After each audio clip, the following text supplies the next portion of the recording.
20 years fun with Magic. Welcome back. Medak జిల్లా చేగుంట మండలం కర్నాల్పల్లి గ్రామంలో రాత్రి వీచిన ఈదురుగాలులకు ఇంటి గోడ కూలి ఆటో బైక్ పూర్తిగా ధ్వంసమయ్యాయి.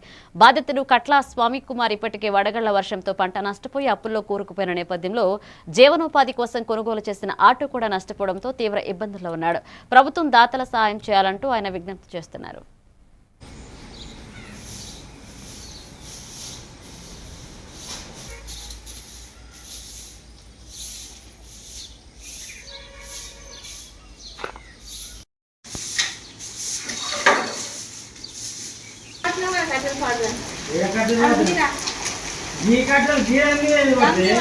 వర్షాలు పడి రాళ్ళ వానలు పడి 3 ఎకరాల పంట చేను నాశనమైంది.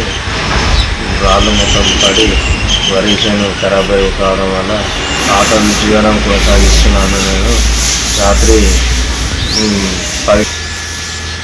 10 గంటల సమయం ఈదురు గాలులతో వచ్చినటువంటి రాత్రి రేటుకి కూడా పడి ఆటో బైక్ పడి నష్టపోయాను తీవ్రంగా. నాకు ఏమైనా దాతలు కానీ ప్రభుత్వం ఏమైనా ఆదుకోగలరు.